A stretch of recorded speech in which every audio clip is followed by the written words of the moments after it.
चलो ध्यान दो, कल जो थ्योरम चल रही थी UPF minus LPF less than epsilon, open करो theorem UPF minus LPF less than epsilon, इसका नेसेसरी पार्ट हो चुका था। हम ये मान चुके थे कि माना दिया गया फंक्शन रीमान इंटीग्रेबल है। इधर बात सुनो, दिया गया फंक्शन रीमान इंटीग्रेबल है, ये हम मान चुके थे। इसको मानते हुए हमने दिखाया था कि अगर आप फंक्शन को रीमान इंटीग्रेबल मानते हो तो डरबॉक्स के अपर सम और डरबॉक्स के लोअर सम के बीच का अंतर जितना चाहे उतना कम किया जा सकता है, यानी UPF minus LPF can be made less than epsilon. अब हम मान रहे हैं सफिशिएंट पार्ट। हम ये मानेंगे कि माना अपर सम और लोअर सम, किसी भी पार्टीशन के लिए अपर सम और लोअर सम के बीच का जो अंतर है वो जितना चाहे उतना कम किया जा सकता है, और ये मान करके साबित करेंगे कि मेरा फंक्शन कैसा होगा, रीमान इंटीग्रेबल, यानी रीमान का लोअर इंटीग्रल और रीमान का अपर इंटीग्रल दोनों आपस में कैसे होंगे, बराबर। लिखना suppose function F of x, sufficient part में लिखना, सफिशिएंट पार्ट लिखो। Suppose function F of x, suppose function F of x is equipped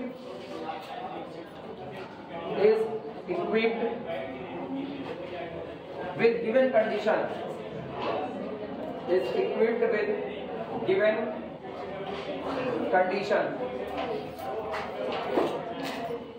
is equipped with given condition। माना दिया गया फंक्शन दी गई कंडीशन से इक्विप्ड है, मतलब वो अपने पास उस कंडीशन को रखता है। चलाएं कि दो चलो।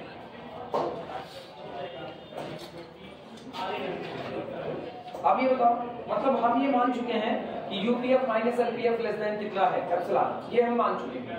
अब एक इक्वलिटी मेरे पास पड़ी हुई है, लिखना बी है, हमारे पास एक इक्वलिटी हमेशा है जिसको हमने प्रूव किया था कि lower sum, Darboux lower sum LPF less than or equal to Riemann lower integral a lower cut to B function F x dx, और lower integral less than or equal to Riemann upper integral A to b upper cut function F x dx, and this is less than or equal to upper sum UPF.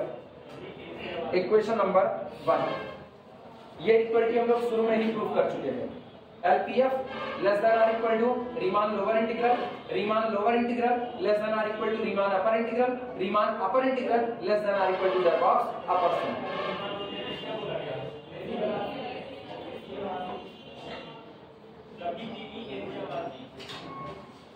Last के दो एक साथ, last के दो एक साथ, यानी integration a to b upper cut function fx dx, ऐसे लिखना। This implies that integration a to b upper cut fx dx less than r equal to कितना, यूपीएफ। ठीक, इक्वेशन नंबर, अच्छा अब तक का इक्वेशन मान चुके थे, इसके पीछे कुछ माने थे, इसके पीछे एक इक्वेशन कौन सा माने थे वो मुझे बता दो। इक्वेशन 1 क्या माने थे, a to b upper cut fx dx is equal to a lower cut to b fx dx is equal to whole integral a to b fx dx, ये वन माने थे। अच्छा इसके बाद एप्सिलॉन बाय 2 वाले को कुछ माने थे, वो दोनों को दो और तीन मान लो। बोले यूपीएफ लेस देन, वहां लिखे होगा ना using Darboux theorem, UPF less than integration a to b upper cut fx dx plus epsilon by 2 माना गया था, उसे तीन मान, उसे दो मान लो, उसके नीचे वाला तीन मान लो ना, हटाएं इसको।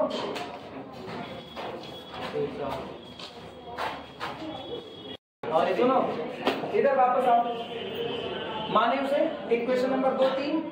सुनो पहला जो मेन लिखे हुए थे, integration a lower cut to b fx dx is equal to integration a to b upper cut fx dx is equal to main integral, वो था 1। फिर दूसरा था एप्सिलॉन बाय 2 वाला 2, और फिर एप्सिलॉन बाय 2 वाला 3, तो इसको 4 कर देना भैया, ये 4 कर दो। अरे उसी बात में ऐसे खींच, वो 4 बन जाएगा। अगले पे आना,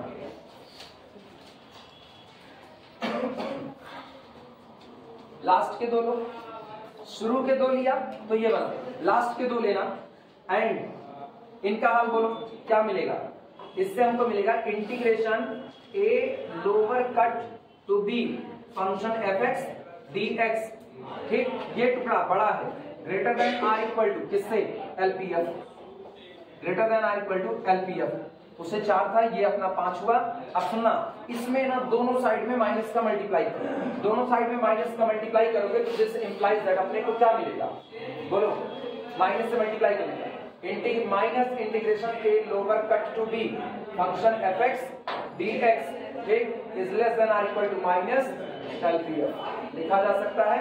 ये आपका हो गया इक्वेशन नंबर 6। अब इक्वेशन नंबर 5 और इक्वेशन नंबर 6 को जरा देखो तो 5 and 6 give, 5 and 6 give, equation number 5 और 6 से क्या मिलेगा, बोलो, अरे लेफ्ट का लेफ्ट, राइट का right, integration a to b upper cut function fx dx, ठीक है, minus integration a lower cut to b function fx dx, and this quantity less than or equal to किससे, UPF minus कितना, LPF। लेकिन मैंने एक शर्त मानी है कि UPF LPF less than, UPF minus LPF less than epsilon, तो this implies that integration a to b upper cut function fx dx minus integration a to b a lower cut to b function fx dx, और this quantity less than कितना, epsilon.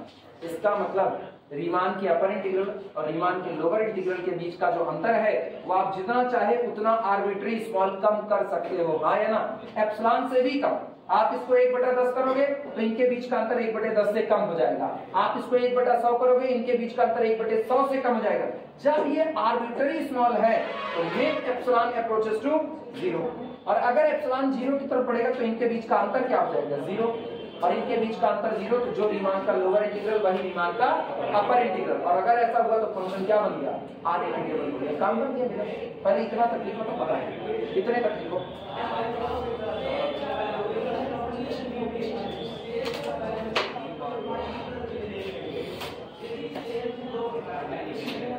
जो यार आज class में लड़के नहीं आएंगे इस हिसाब से, लड़का वाले जो आते हैं सब मैक्सिमम पढ़ने,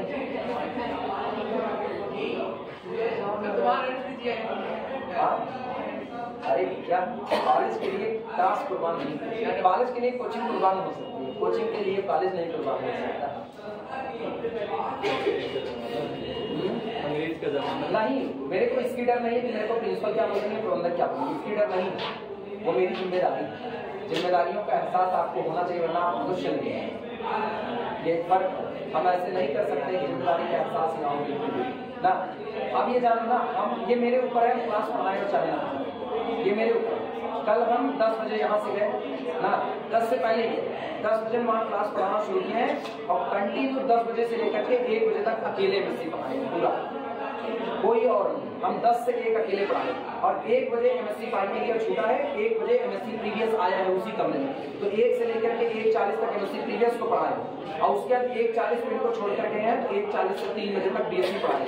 तो मतलब कल हम यहाँ 7 बजे पढ़ाना शुरू किए, और 7 बजे हम कंटिन्यू 4 बजे तक कुर्सी नसीब नहीं बैठने, तो हम लगातार पढ़ाए, और जबकि मेरी क्लास नहीं है। हम चाहें तो अपनी क्लास पढ़ाए, बाकी छोड़, हम अपनी क्लास की जिम्मेदारी दूसरे, लेकिन ये जिम्मेदारी का एहसास है कि लड़का किराया भाड़ा फूक करके पढ़ने के लिए आया हुआ है, उसको क्लास मिलनी चाहिए, इतने की बात बस। और ये कोई एहसान भी नहीं कि उनके ऊपर एहसान हो, ये केवल जिम्मेदारी, बस आप अपनी जिम्मेदारियों का एहसास होना चाहिए, जिसको कोई एहसान का तमगा नहीं पढ़ना सकता कि मैंने एहसान नहीं कर सकता। इसके बाद लैंग्वेज लिखना,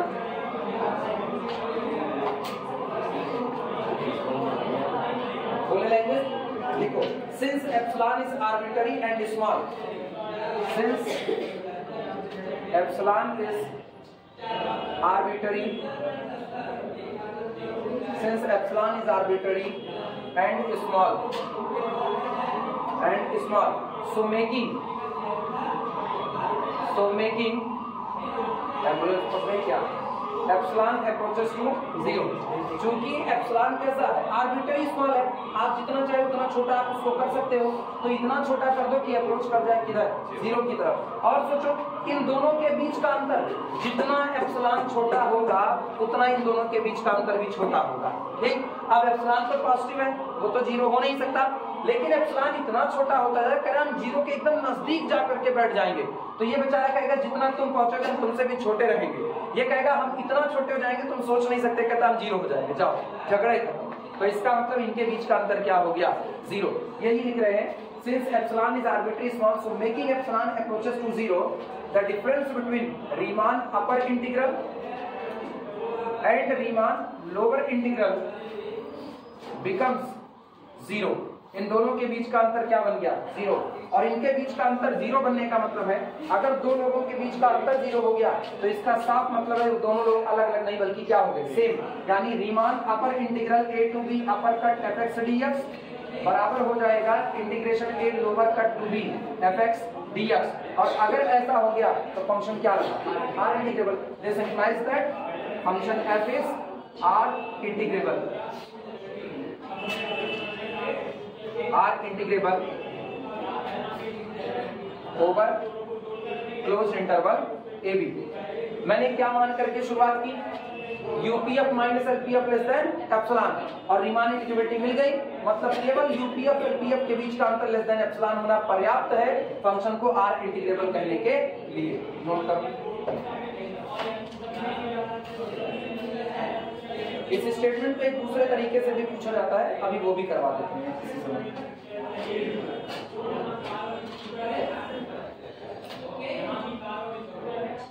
वो है ना, हम जो कहते हैं वही नहीं होता है.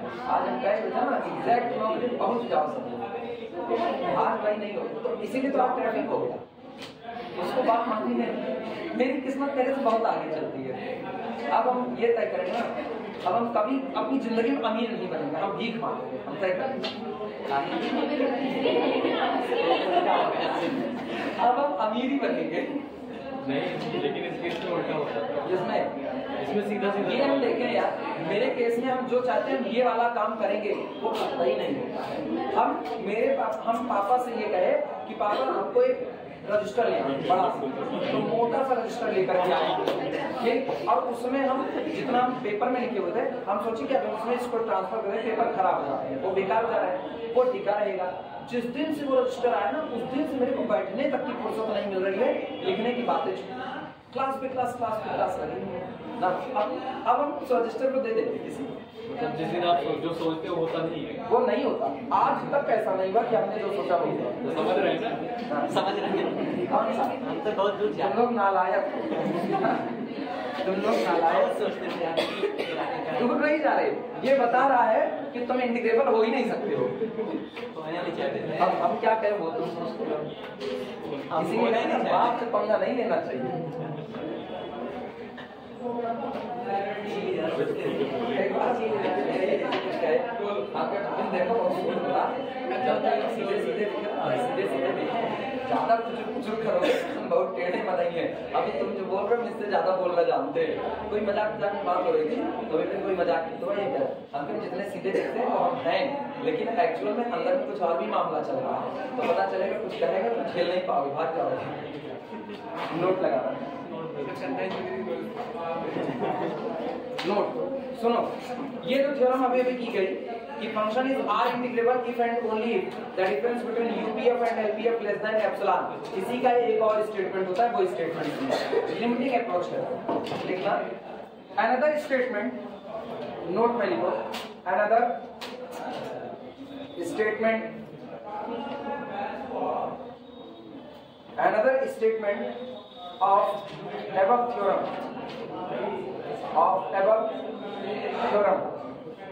another statement of above theorem. ऊपर लिखी गई थ्योरम का एक दूसरा statement.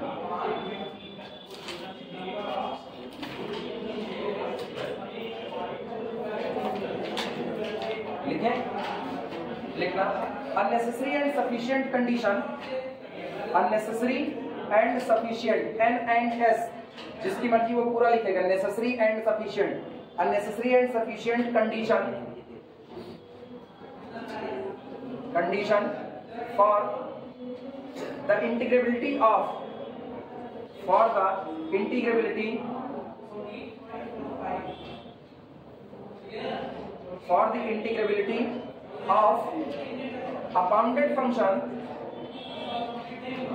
a bounded function f is that limit of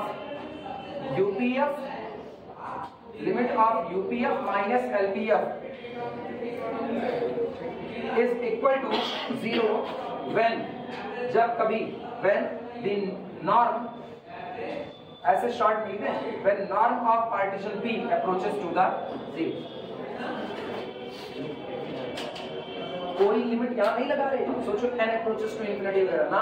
बात समझना, हम एक दिन तुमको कंटिन्यूटी पढ़ाते वक्त कहे हुए थे लिमिट का मतलब होता है टेंडेंसी, बिहेवियर आपका क्या हो रहा है। ठीक, कह रहे हैं जब नॉर्म अप्रोच करेगा किसकी तरफ, 0 की तरफ। नॉर्म कौन है, नॉर्म कौन है, जब आप पार्टीशन कर रहे हो तो उस पार्टीशन में जो आपको सब इंटरवल मिल रहे हैं उसमें जो सबसे बड़ी लेंथ है उसको हम नॉर्म बोलते हैं। अब सोचो मैंने एक दो नहीं लाखों करोड़ों पार्टीशन कर डाले, उन लाखों करोड़ों पार्टीशन में से जब मैंने सब इंटरवल बनाने शुरू किए तो सब इंटरवल में जो सबसे बड़ा नॉर्म नजर आ रहा है वो भी कहां बढ़ रहा है, 0 की तरफ।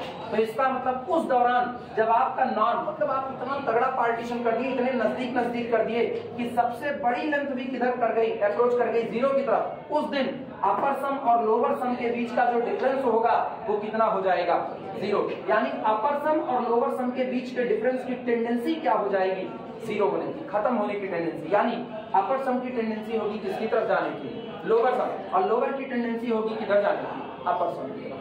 क्लियर है ये बातें?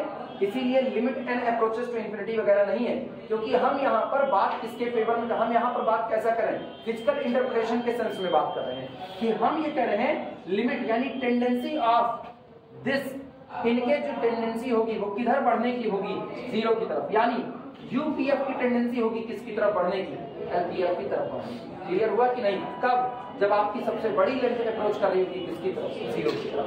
नोट करो।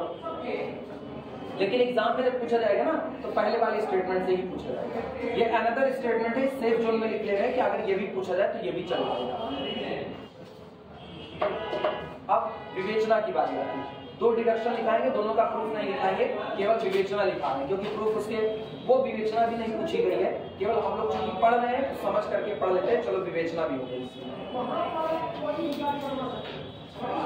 बड़ी आसान सी विवेचना।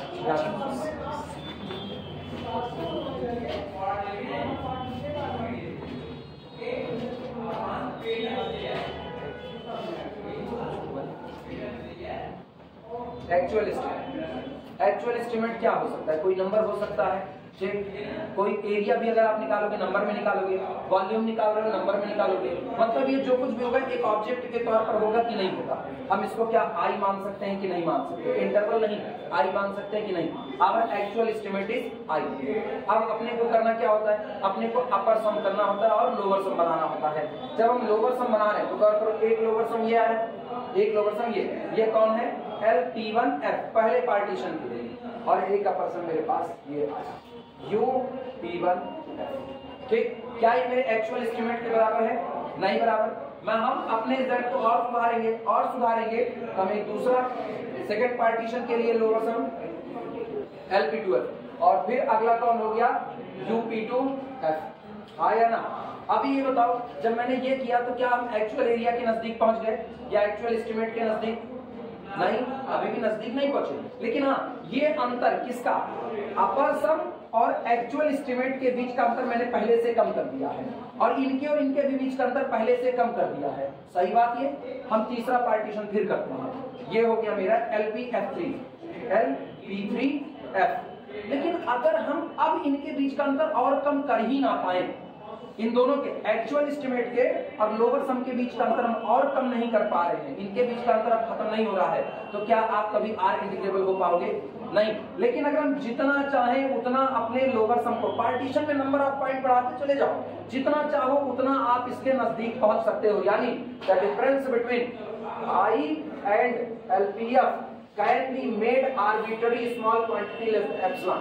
अगर आप ये कर सकते हो एक का, और यही हाल आप दूसरा ऊपर से कर सको कि difference between upper sum UPF and our actual estimate can be made arbitrary small, अगर आप ये कर सकते हो तो आपका फंक्शन क्या हो जाएगा, आर्बिट्ररी हो जाएगा। क्लियर है?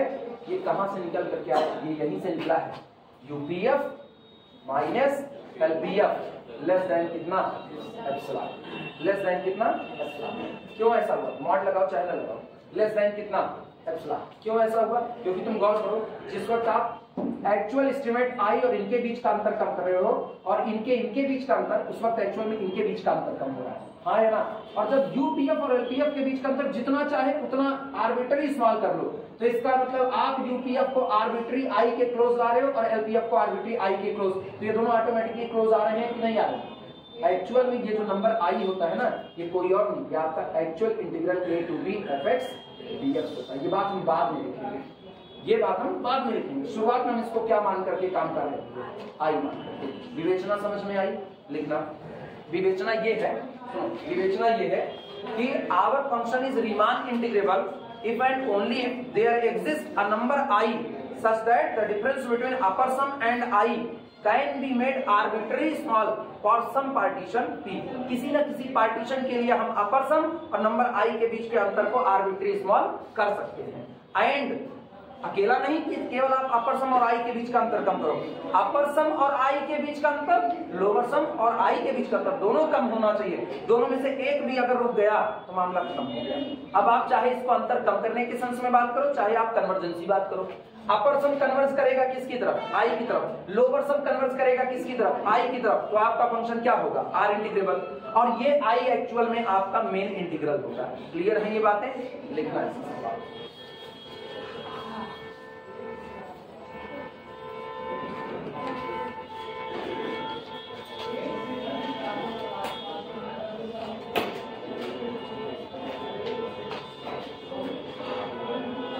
डिडक्शन 1, विवेचना 1, पोस्टमार्टम करने चल रहा है।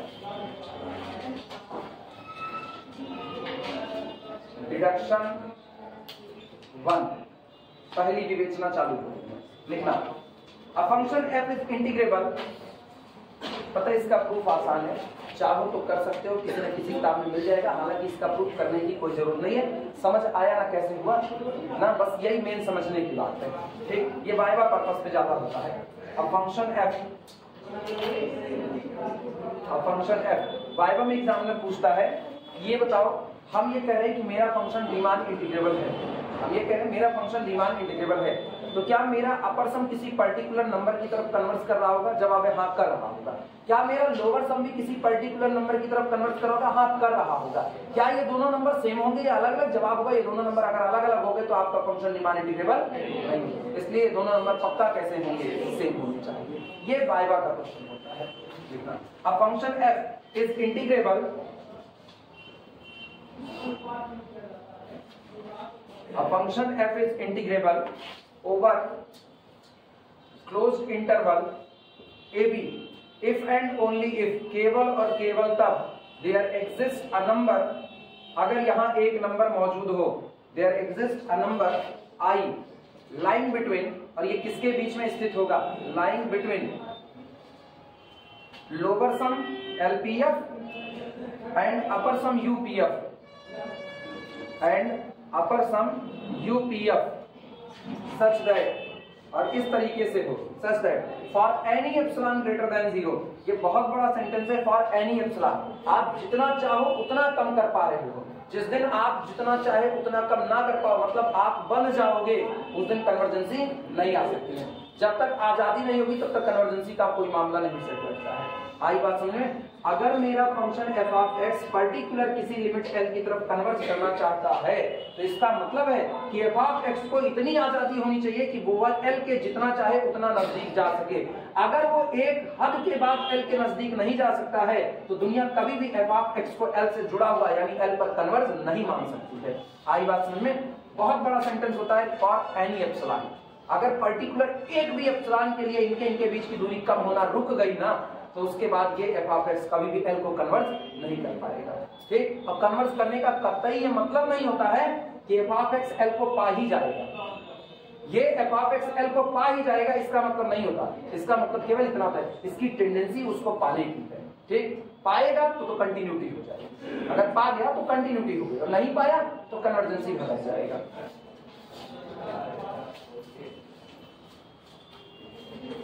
A function f is integrable over the closed interval ab if and only if there exists a number I lying between a lower sum and upper sum such that for any epsilon greater than 0 there exists, यहाँ मौजूद हो a partition सारे partition के लिए बात नहीं होती है कि आप कोई भी पार्टीशन करो और यूपीएफ एलपीएफ का अंतर लेस देन एप्सिलॉन हो जाए ना। पर्टिकुलर कोई ना कोई पार्टीशन ऐसा जरूर होगा कि अगर आपका फंक्शन आर इंटीग्रेबल है तो उसके लिए ये अंतर कम हो रहा होगा। फॉर अ पार्टीशन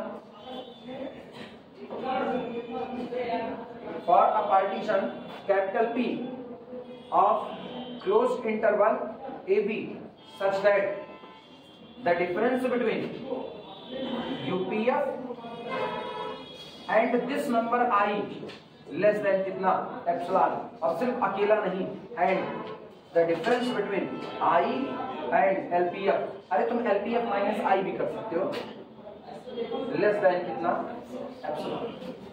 ये दोनों बातें होनी चाहिए, कभी ऐसा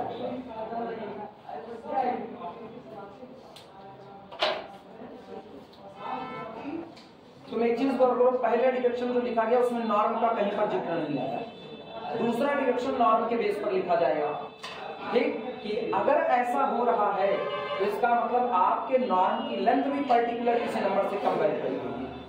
ऐसा नहीं कि आप नॉर्म कोई भी ले लो ना, अगर आप ये चाहते हो कि इनके बीच का अंतर कम हो तो जो आपका नॉर्म है वो नॉर्म भी आपका कम से कम होना चाहिए, यानी पर्टिकुलर किसी नंबर से वो भी कैसा होना चाहिए, छोटा।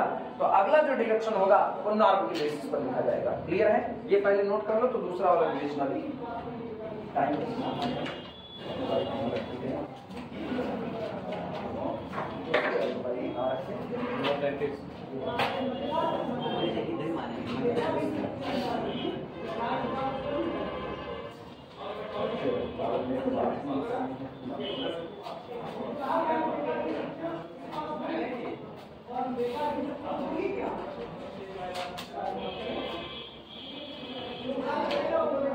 Direction second.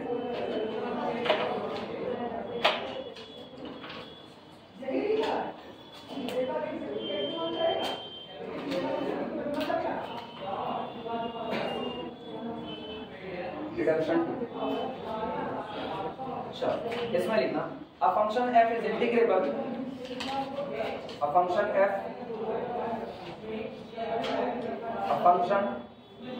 f is integrable। ये मेरे को एक चीज ये बताओ, जो एलपीपी वाला लेक्चर अपलोड किए थे वो कंप्लीट किए कोई? एलपीपी वाला ना, मतलब लेक्चर देख करके कंप्लीट किया, उसमें जो दूसरा वाला हिस्सा था डार्क ग्रीन बोर्ड वाला, उसमें वॉइस क्वालिटी का क्या हाल है? उसमें सही है? वो तो चमक है, जो कोने वाला वो चमक है, वो बाद में हम छोड़ देंगे उस हिस्से को ना। तो वो कोने वाला बोल करके एडजस्ट हो जाता है कि जो लिखे हुए की एलिमेंट ही लिखे थे, मेरे को पता की एलिमेंट 5/4 क्या था भाई, बैलेंस नहीं था। बाकी वॉइस क्वालिटी उस पर सही है, ठीक है, तो लेक्चर बन जाएगा। वो मेरे घर का ग्रीन बोर्ड है, वो ज्यादा डार्क है ना, और कॉलेज वाला थोड़ा हल्का है। A function f is integrable over closed interval AB if and only if, केवल और केवल तब, there is a number I, there is a number I such that, यहाँ एक नंबर I ऐसा जरूर हो such that for any epsilon greater than 0 there exists a delta greater than 0 such that, अब ये बात डेल्टा के बेसिस पर हो रही है, किसी भी for any epsilon greater then 0 के लिए यहां पर आपके पास कौन मौजूद हो? डेल्टा, कि जिस वक्त आप यूपीएफ और नंबर आई के बीच का अंतर एप्सिलॉन से कम करना चाह रहे हो उस वक्त नॉर्म डेल्टा से कम हो जाना चाहिए। ठीक, जब आप एलपीएफ और आई के बीच का अंतर एप्सिलॉन से कम करना चाह रहे हो उस वक्त नॉर्म डेल्टा से कम हो जाना चाहिए। Such that for all capital P belong to the partition family of closed interval AB with norm of partition P less than delta, the difference between UPF and number I less than epsilon and difference between number I and LPF less than कितना? epsilon। बाद में बताएंगे कि ये आई कोई और नहीं, ये आई आपका एक्चुअल इंटीग्रल ही होता है।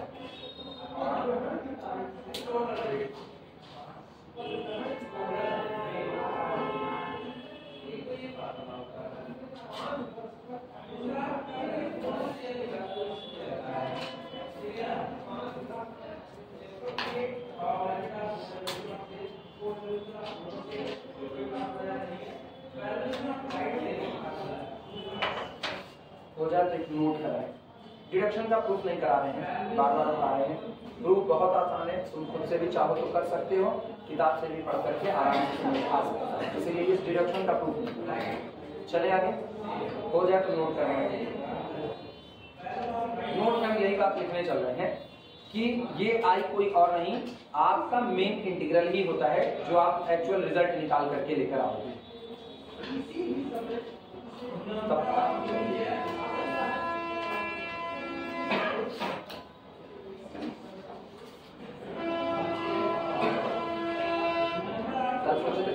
एक वीडियो बना करके अपलोड पे, लेकिन कल 7 से 4 खड़े खड़े ना पैरों बोर्ड हिम्मत नहीं पड़ती और ज़्यादा खड़े होने, तो हम फिर बैठ करके फिर दूसरा आज वाले के लिए आज की तैयारी करनी है, फिर रहने कर छोड़ 11 से 11:30 बजे तक तो नॉर्मली जा करके फिर पढ़े, अपना भी पढ़ना बनता है, लेकिन वीडियो हमें फुर्सत नहीं है।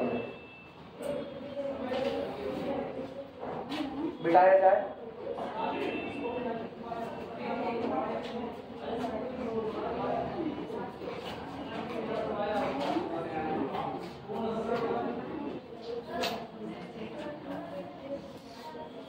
नोट लिखना,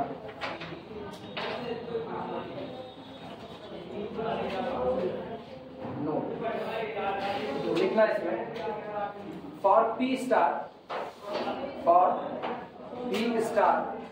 सुपरसेट ऑफ पी। पता है पी स्टार कौन है? Refinement of previous partition P, यानी पी स्टार पी को पूरा पूरा कंटेन करेगा और कुछ ना कुछ एक्स्ट्रा पॉइंट भी कंटेन करेगा। याद करो, रिफाइनमेंट के लिए और बिना रिफाइन हुए पहले वाले पार्टीशन के लिए जो अपर सम निकाले जाते हैं, इनके बीच में एक रिलेशन होता है। क्या?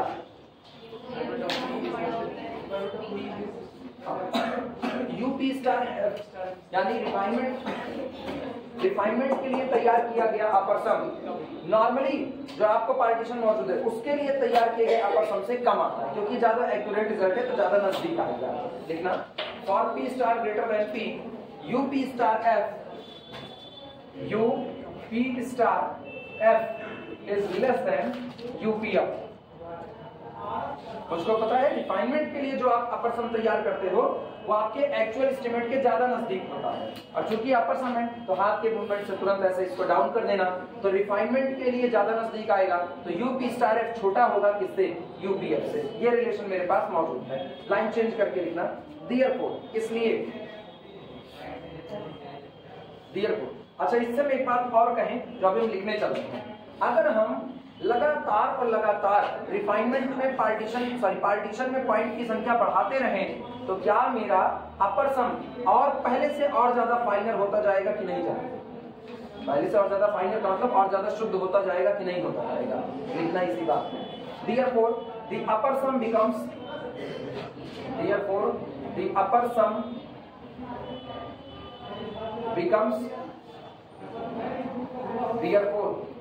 sum becomes smaller and smaller, लगातार छोटा होता जाएगा, smaller and smaller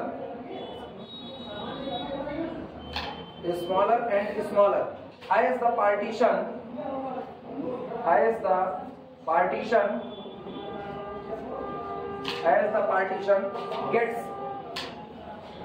the partition gets finer and finer, फाइनर and फाइनर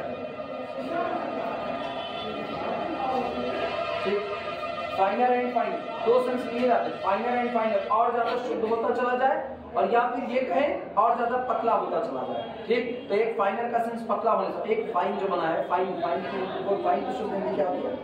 I am fine जो कहते हैं, आई एम फाइन, हाँ मैं अच्छा हूँ। ठीक है, तो ये वाला सेंस भी लेते हैं। अगर यूपीएफ को देखें तो यूपीएफ पहले से ज्यादा छोटा होता जाएगा। ये एक्चुअल एस्टिमेट ये है, आप यहां से आ रहे हो, लगातार आप पार्टीशन में पॉइंट की संख्या बढ़ाओगे तो आपका अपर सम डिक्रीज कर रहा है कि नहीं? जितना डिक्रीज करेगा उतना ही ज्यादा और फाइन होता जाएगा कि नहीं, और अच्छा होता जाएगा। मेरे लिए तो यही है, तो फाइनर देन फाइनर आप इसको बोल सकते हो। और अगर आप इससे पतले होने के सेंस से लोगे पार्टीशन से, तो गौर करना ये क्लोज्ड इंटरवल ए से लेकर के कहां तक है? बी तक। पहले केवल इतना हिस्सा, तो अभी चौड़ाई इसमें ज्यादा है, आप इसमें बढ़ा दो, पहले से ज्यादा पतले हो गए ये लोग, आप और पार्टीशन बढ़ा दो, तो इसका मतलब पार्टीशन फाइनर देन फाइनर होता चला जा रहा है कि नहीं? अब जितना ये पार्टीशन और ज्यादा मतलब कंजेस्टेड होता जा रहा है उतना आपका अपर सम और ज्यादा छोटा होता जा रहा है, यानी आप अपने एक्यूरेट रिजल्ट के और ज्यादा नजदीक पहुंचते जा रहे हो। हाँ या ना? लिखें।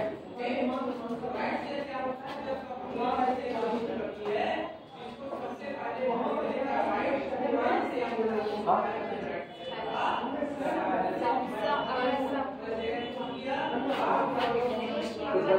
अच्छा सम लिखिए, अपर सम होना चाहिए SOME लिखिए। और कुछ गलत है? हाँ?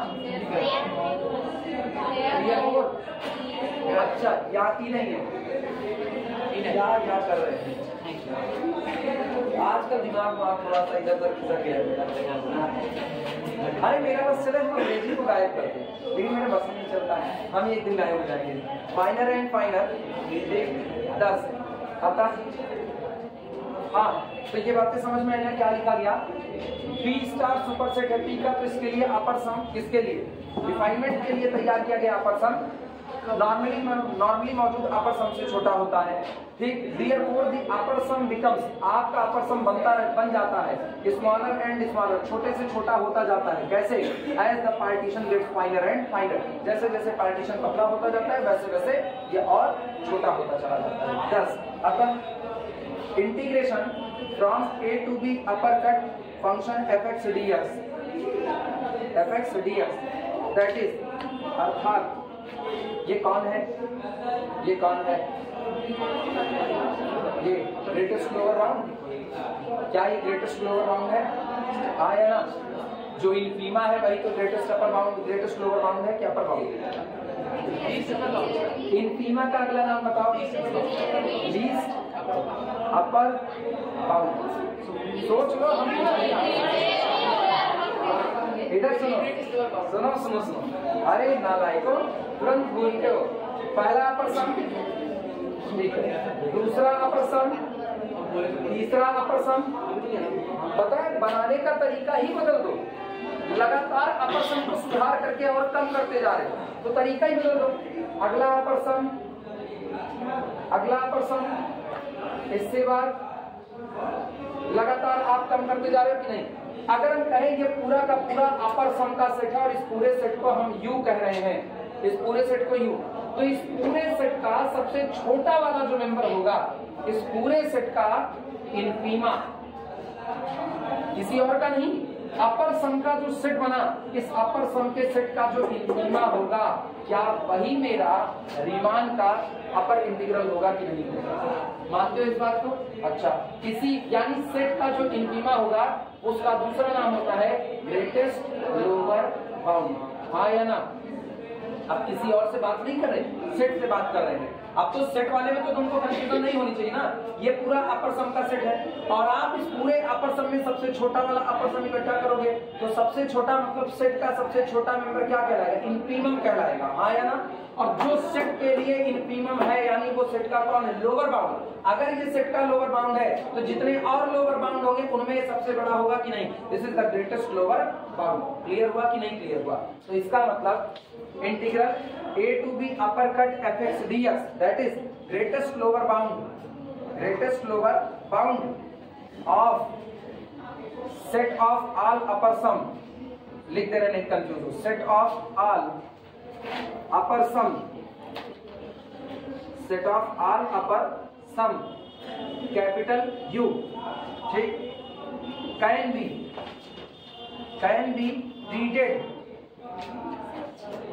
be treated as, इसको आप ट्रीट कर सकते हो किस तरह? Can be treated as limit of UPF, limit of upper sum. कब? जब नॉर्म ऑफ पार्टीशन अप्रोच कर रहा हो इसकी तरफ 0। जिस वक्त आपके सब इंटरवल की जो सबसे बड़ी लेंथ है वो सबसे बड़ी लेंथ 0 होने को तैयार हो, तब आपके अपर सम जिस दुनिया की तरफ बढ़ रहे होंगे वो नंबर आपका क्या बनेगा? ग्रेटेस्ट लोअर बाउंड या रीमान का अपर इंटीग्रल बनेगा।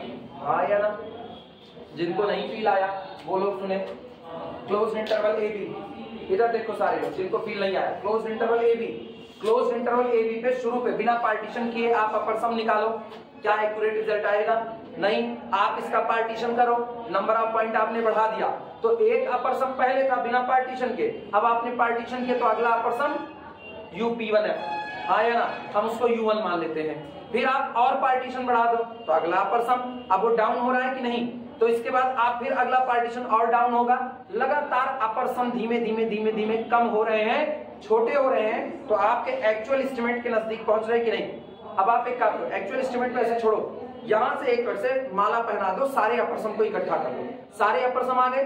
कौन सा रीमान का लोअर इंटीग्रल, सॉरी कौन सा रीमान का अपर इंटीग्रल बन सकता है, रीमान का जो सबसे छोटा होगा, यानी सेट का सबसे छोटा मेंबर जो होगा वही आपका कौन बनेगा, रीमान का अपर इंटीग्रल बनेगा, हाँ या ना, जिसको हम क्या कहेंगे सेट के लिए इंफीमम, और इंफीमम का दूसरा नाम है ग्रेटेस्ट लोअर बाउंड। क्लियर हुआ। सारे अपर सम में ये सबसे छोटा है, इसी हाथ को मानो, सारे अपर सम में ये सबसे छोटा है, तो इसका मतलब सारे अपर सम इसके तो नीचे नहीं जा सकते, लेकिन इसके नीचे जो भी मौजूद है वो सब लोअर बाउंड है कि नहीं है, तो इन सारे लोअर बाउंड में सबसे बड़ा यही होगा। तो चाहे इधर से देखोगे लोअर बाउंड की दुनिया से ये सबसे बड़ा है तो ग्रेटेस्ट लोअर बाउंड, लेकिन अपर सम की भीड़ में सबसे छोटा है तो क्या कहा है, इनफीमा कहलाएगा। क्लियर हुआ कि नहीं हुआ। इसी को लिखते हैं कि आप कैसे देख रहे हो, आपका जो ये अपर सम होता है, रीमान का अपर इंटीग्रल, ये आपका ग्रेटेस्ट लोअर बाउंड होता है किसका, of this set of all upper sum. और आप इसको कैसे ट्रीट कर सकते हो कि लिमिट ऑफ अपर सम या टेंडेंसी ऑफ अपर सम किधर जा रहा है, कब, जब नॉर्म किधर जा रहा है, जीरो। नॉर्म जीरो जाएगा तो पॉइंट बढ़ेंगे कि कम होंगे, पार्टीशन के पॉइंट बढ़ेंगे, क्योंकि अगर पार्टीशन में पॉइंट कम रहे तो लोगों के बीच में जगह ज्यादा है, और पार्टीशन में पॉइंट ज्यादा होंगे तो लोगों के बीच में जगह कम है, तो नॉर्म छोटा होगा। तो जब आपका नॉर्म अप्रोच कर रहा हो जीरो की तरफ, उस वक्त आपके अपर सम जहां अप्रोच करते हैं उसको आप क्या कहते हो, रीमान का अपर इंटीग्रल। क्लियर है ये बातें। और अथवा करके लिखना, और मतलब यही, और दैट, या तो आप इसको ऐसे भी ट्रीट कर सकते हो,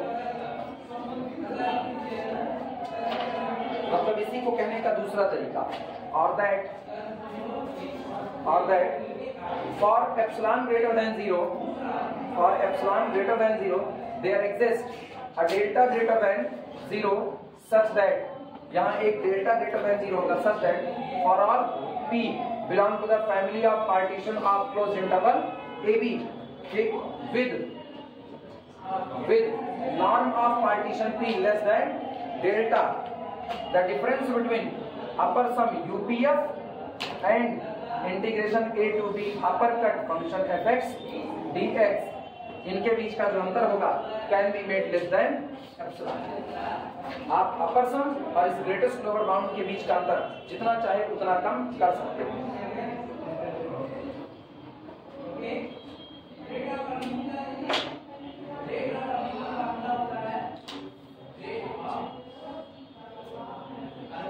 बोले आप, अगर ये हो गया हो तो बोले लिखना,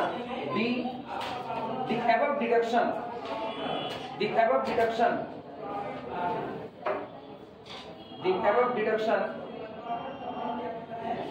above deduction merely state that, merely हमको देख RE होगा ना, merely the above deduction merely state that, the above deduction merely state that, ऊपर जो भी विवेचना की गई केवल और केवल एक बात बताती है बस, और कुछ नहीं, merely को ही only कहा जाता है। The above deduction merely state that upper sum and lower sum both converges, the upper sum and lower sum both converges to the same quantity I, the upper sum and lower sum both converges to the same quantity I,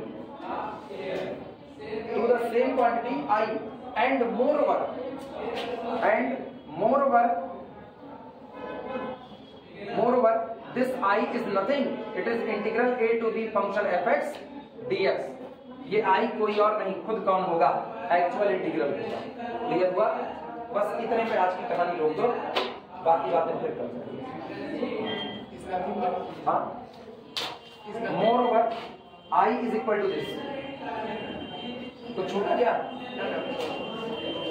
लिखा गया है above deduction merely state that upper sum and lower sum converges to the same quantity I and moreover I is equal to this. इतने पर रोक दो। सुनो, double star बनाना, जहां पर नोट चल रहा था, डिडक्शन चल रहा था, उसी डिडक्शन में डबल स्टार बनाना। अभी डिडक्शन और आगे बढ़ेगा। ये कौन से नंबर का डिडक्शन था? दूसरा था ना, अभी हम तीसरा डिडक्शन लिखेंगे। एक इनइक्वालिटी हम लोग जानते हैं ना, अगर याद हो तो हम लोग पीछे दो इनइक्वालिटी लिखे हैं, एक लिखे हुए a लेस देन b के लिए और दूसरा लिखे हैं a ग्रेटर देन b के लिए। दोनों इनइक्वालिटी हम दोबारा लिखे हैं। since m into b minus a less than or equal to integration from a to b function f dx less than or equal to capital M into b minus a। हाँ या ना? और ये तब था जिस दिन b लेस देन कितना था? a था। याद आया? दूसरी इक्वलिटी थी, दूसरी इक्वलिटी और अथवा ये था m into b minus a is greater than or equal to integration from a to b function f dx is greater than or equal to capital M into b minus a। और ये तब था जिस दिन b greater then कितना था? Sorry उल्टा, ऊपर वाला गलत लिखे। ऊपर वाला होगा जिस दिन a लेस देन b था, a लेस देन b, और ये वाला होगा जिस दिन a greater then b। Pattern नहीं गड़बड़ करना। क्लियर हुआ? पीछे पलट करके देख सकते हो।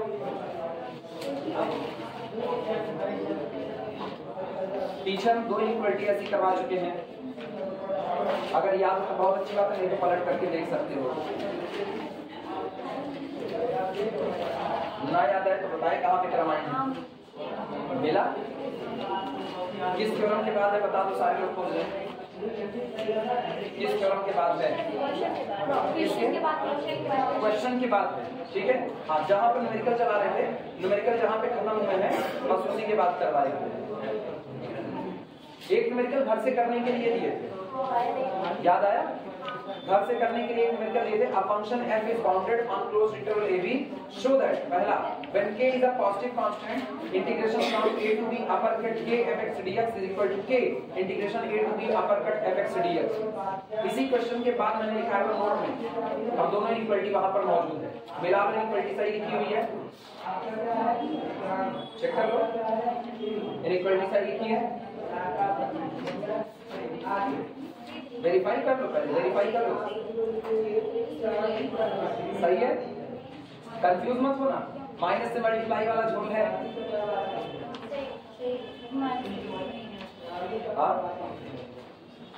कंफ्यूज हो इसमें? तो वो भी तो देखो हम क्या पलटे हैं, वो भी तो देखो। जिस वक्त हम इक्वलिटी लिखाए थे उस वक्त हर बार मैंने इस्तेमाल किया है b minus a minus b। इस बार मैंने केवल एक ही चीज इस्तेमाल की है। क्लियर हुआ कि नहीं ना? तो इसीलिए इक्वलिटी में कोई गड़बड़ी नहीं है। चलो तीसरा डिडक्शन लिखना, deduction third, deduction third, deduction third, तीसरा डिडक्शन।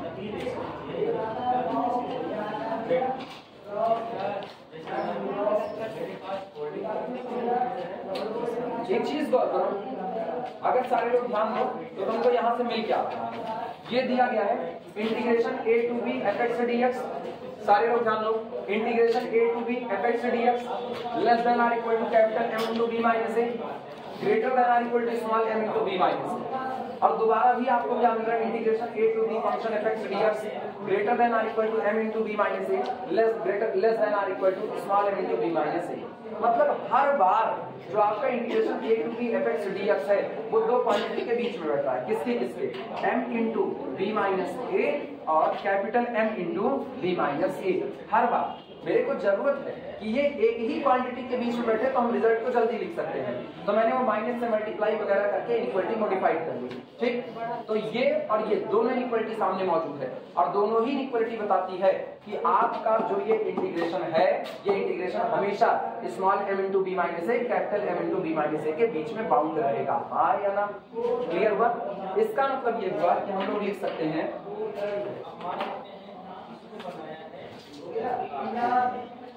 डिडक्शन में लिखना, if f is bounded and integrable, if f is bounded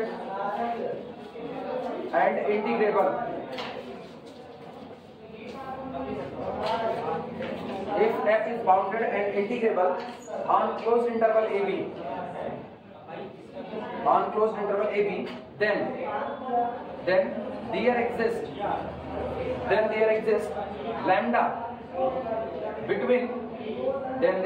lambda between bounds of f, between bounds of function f such that तब f के bounds के बीच में ही एक number ऐसा जरूर आएगा।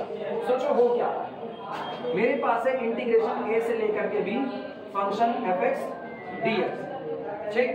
इसी फंक्शन का दो बाउंड है, स्मॉल m और कैपिटल M, दो बाउंड है, स्मॉल m और कैपिटल M। हर बार हो क्या रहा है, हर बार हो ये रहा है कि integration of the function a to b f dx, ये जो है वो m इंटू a माइनस क्या b minus a, m into b minus a, small m into b minus a के बीच में ही रह रहा है। Doesn't matter a less than हो या a ग्रेटर देन हो, रह तो इसके बीच में रहा, तो ना तो ये क्वांटिटी लग रही, ना तो ये, केवल किसका वेरिएशन आ रहा है, कैपिटल M और स्मॉल m। तो इसका मतलब स्मॉल m और कैपिटल M के बीच में एक नंबर लैम्डा ऐसा जरूर होगा कि जिस दिन हम लैम्डा में b माइनस a का मल्टीप्लाई करेंगे, लैम्डा में b माइनस a का मल्टीप्लाई करेंगे तो ये इसके बराबर। क्लियर हुआ? हो सकता है ये नंबर लैम्डा कोई और नहीं कैपिटल M ही हो जाए, हो सकता है ये लैम्डा कोई और नहीं स्मॉल m हो जाए, क्योंकि आप क्या लगा रहे हो इनइक्वालिटी में, greater than or equal to greater than or, less than or equal to less than or equal to. तो हो सकता है ये बाउंड खुद इस बात का काम कर दे, लैम्डा का काम कौन कर दे, बाउंड कर दे। और अगर ये बाउंड लैम्डा वाला काम नहीं करेंगे तो कोई ना कोई लैम्डा ऐसा मौजूद जरूर होगा। क्लियर है ये बातें? नोट करो।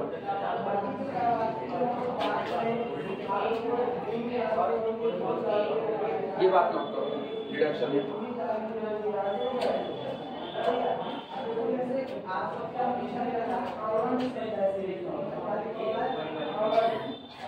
अपने अधिकार को खूब अच्छे से जानो और अंदर से डर निकालो ना। तुम डरते हो तो लोग डराते हैं, तो जब भी तुमको ये डर हो ना पेपर नहीं मंगाया जाएगा, बोल्डली पेपर तो आएगा, माँ कसम पेपर तो आएगा, वो आपको मंगाना पड़ेगा, ऐसा नहीं आपको कोई नहीं आप पेपर नहीं। ऑप्शनल पेपर लेने की आज़ादी जिसको है तो बिल्कुल हम लोग लेंगे ना। या तो आपकी आज़ादी खत्म कर, यूनिवर्सिटी की गाइडलाइन में आप लिख दो, यूनिवर्सिटी की गाइडलाइन में अगर ऑप्शनल पेपर लेने की आज़ादी मिली हुई है तो वो हम लिख दो, तो मेरे तो किसी और के ऊपर नहीं। इतना डर अपने अंदर से निकालो, औकात की जिंदगी नहीं कटती है, औकात की जिंदगी कट जाएगी। हकीकत जो है इतना है। हमारे यहाँ पे कॉलेज ये भी गणपत साहब कॉलेज के नाई दोनों कॉलेज हैं, ऑप्शनल पेपर तो पांचों ऑप्शनल पेपर का हिसाब आता है, जब वो वापस नहीं आता। हम अपने हाथ से खोल करके पेपर बांटने आए, हम अपने हाथ से खोल के पेपर बांटते। ऑप्शनल पेपर में पूरे कमरे में 80 लड़के थे, एमएससी का पेपर था, एमएससी का ऑप्शनल पेपर था, 80 लड़के थे, एक लड़का खाली मॉडलिंग का था, एक लड़का, और एक लड़के का मॉडलिंग का पेपर भी बांटा हुआ, एक बेवकूफी वाला काम बताते हैं सारे लोग। सुनो ये समझ में आया ना डिडक्शन में कि आपके जो लोअर बाउंड और अपर बाउंड है इन्हीं के बीच में कोई ना कोई नंबर ऐसा मौजूद हो जाएगा, इन्हीं के बीच में कि आप जब उस नंबर लैम्डा को b माइनस a से मल्टीप्लाई करो तो आपके actual integral a to b fx dx के कैसा आ जाएगा, बराबर हो जाएगा। अब ये नंबर लैम्डा कोई भी हो सकता है, ये आपका upper bound m, lower bound small m भी हो सकता है, ये उनके बीच में कोई एक पर्टिकुलर नंबर भी हो सकता है। क्लियर है? याद करो हम लोग कंटिन्यूटी में भी ऐसी कोई बात प्रूफ किए हुए थे कि अगर फंक्शन कॉन्टिन्यूअस हो तो अपने बाउंड को अटेम्प्ट जरूर करेगा। याद आया कि नहीं ना? उसी वक्त हम लोग ऐसे नंबर का डिस्कशन किए हुए थे। ये बात है, अब इंटीग्रेबिलिटी में कर रहे हैं ये डिडक्शन, इसका प्रूफ नहीं देते क्योंकि इसके प्रूफ की रिक्वायरमेंट नहीं है। डिडक्शन नंबर 4 सुनना,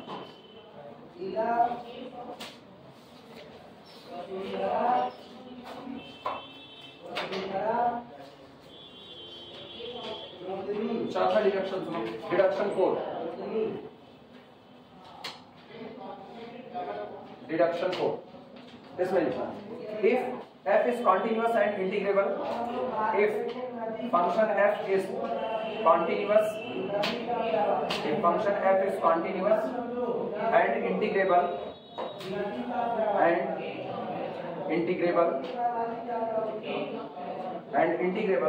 on closed interval ab,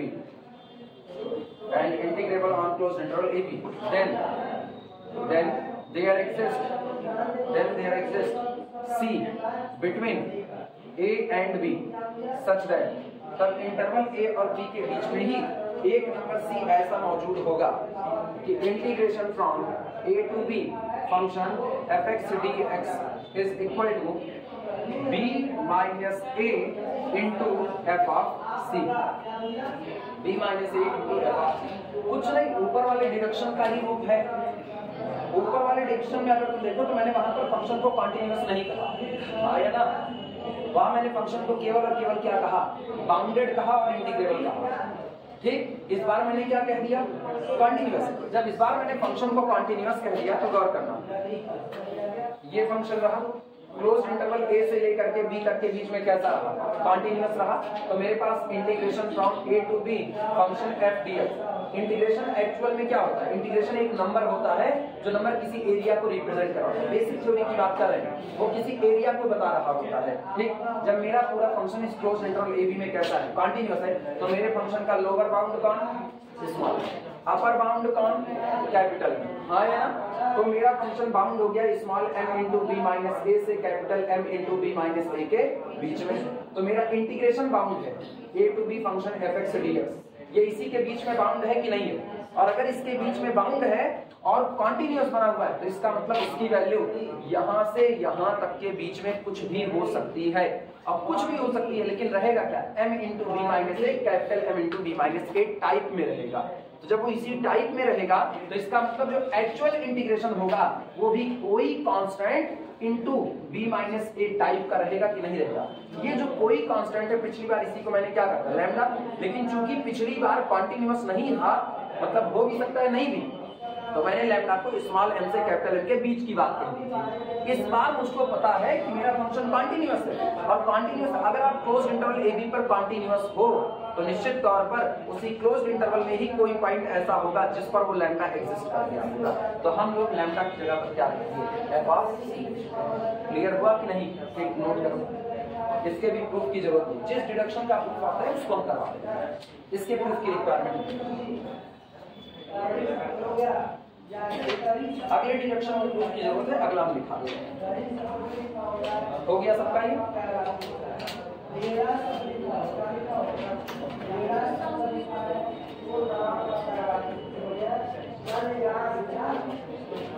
अच्छा, जिसको ना ये भारी भारी बातें ना समझ में आए, सुनो, जिसको ये भारी बातें ना समझ में आए वो बड़ी हल्की हल्की बात कर रहे हैं।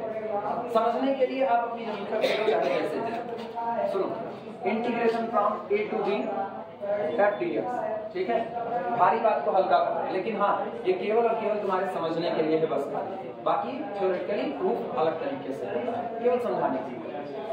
इधर हम लिख दे रहे हैं b माइनस a इंटू 12, इधर लिख दे रहे हैं b minus a into 2।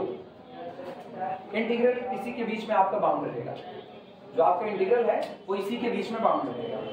Actual integral हम तुमको बता रहे हैं, एक्चुअल इंटीग्रल इसका निकल करके आता है, दिस इज इक्वल टू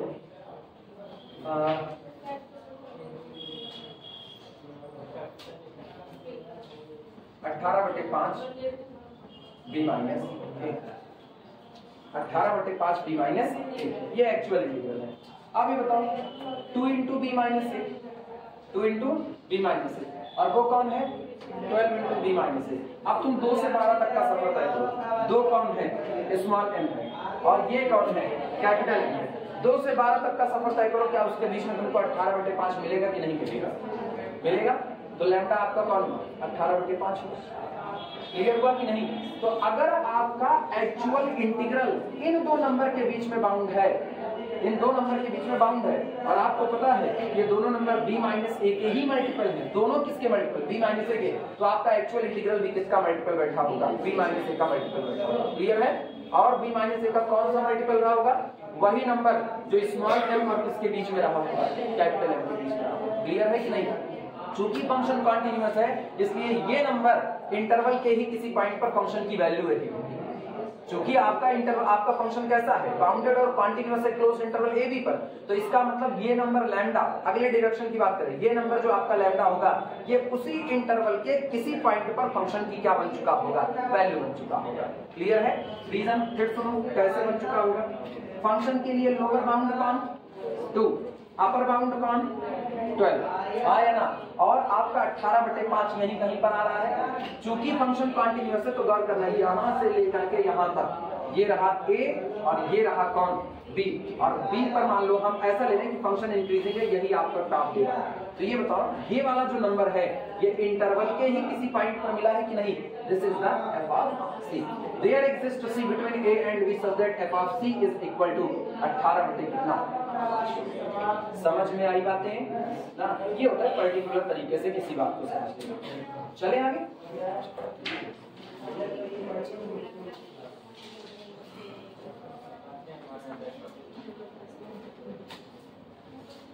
पिछली बार चूंकि मैंने पहले डिडक्शन में बाउंडेड शब्द का इस्तेमाल किया, कंटिन्यूअस का इस्तेमाल नहीं किया, तो जब कंटिन्यूअस का इस्तेमाल नहीं किया तो हम ये नहीं कह सकते हैं that lambda is the value of function at a particular point with in the domain. तब हम ये नहीं कह सकते हैं, क्योंकि ऐसा हो सकता है कि जिस पॉइंट पर वो वैल्यू मिल रही है उस पॉइंट पर फंक्शन क्या हो चुका है, डिसकंटिन्यूअस हो चुका है। ऐसा पॉसिबिलिटी है। ठीक, एक्चुअली ना रीमान की जो थ्योरी है ये इंटीग्रेशन की सबसे पुरानी थ्योरी है।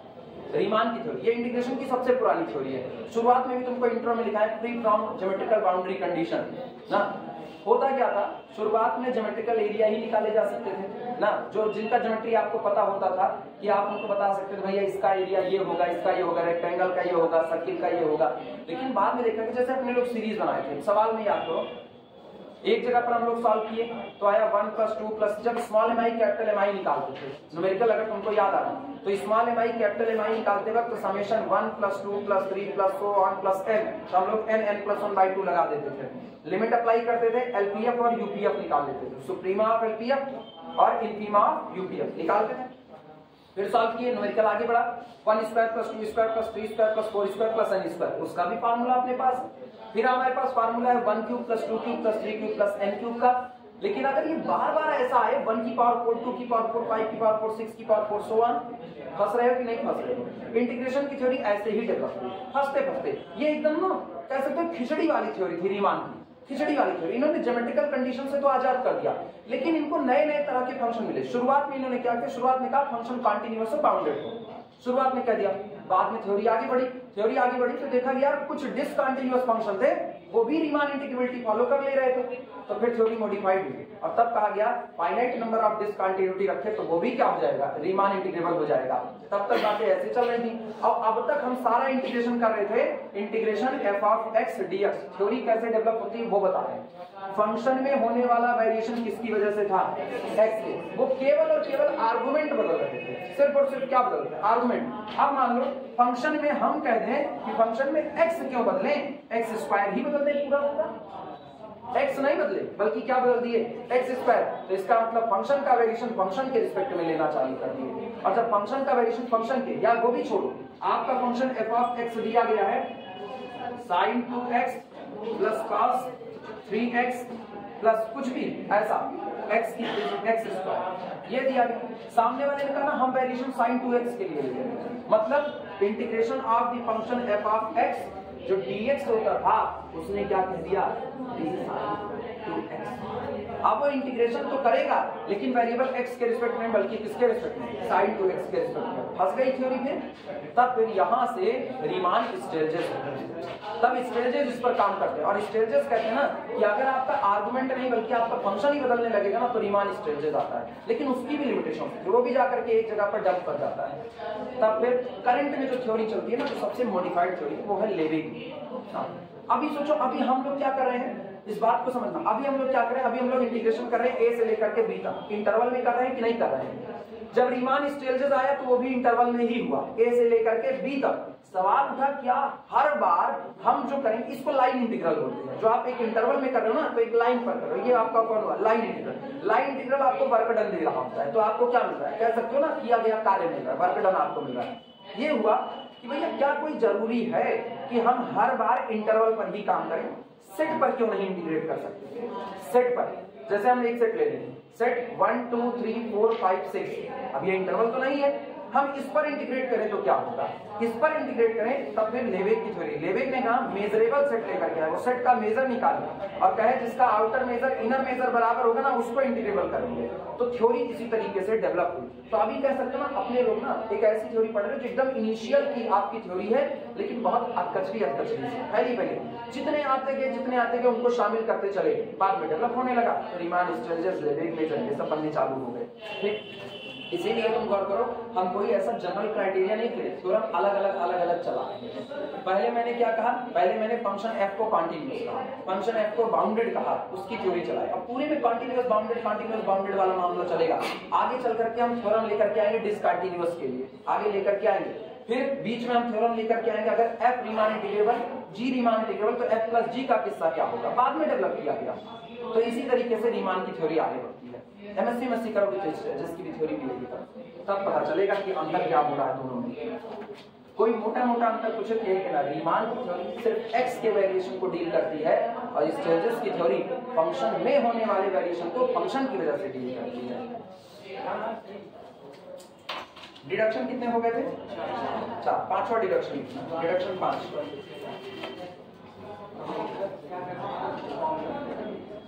डिडक्शन 5 लिखना, इसका हम प्रूफ देंगे।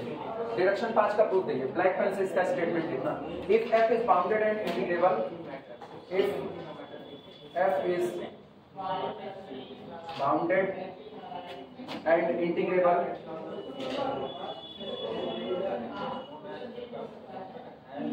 if f is bounded and integrable on closed interval ab and small k is a number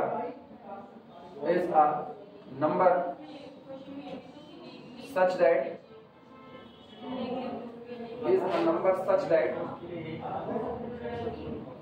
the mod of function f of x is less than or equal to k। वैसे इसको लिखने की जरूरत नहीं ना, जब आप ऊपर कह दिए f is bounded तो आप इसको बेमतलब, या तो आप यही लिख दिए होते, कुछ भी लिख देते रहते हैं। ठीक, for all small x belong to the closed interval ab, then mod of integral from a to b function f dx is less than or equal to k into mod b minus k, less than or equal to k into mod b minus a।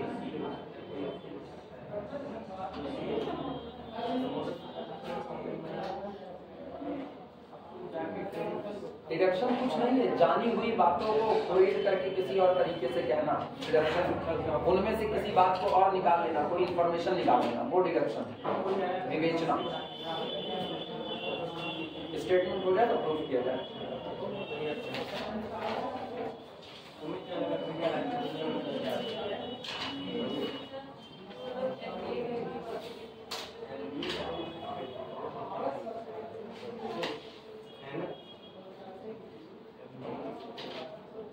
चलें proof करें, सब लोग लिख चुके हैं? चुपते ही साथ लिखते हैं एकदम।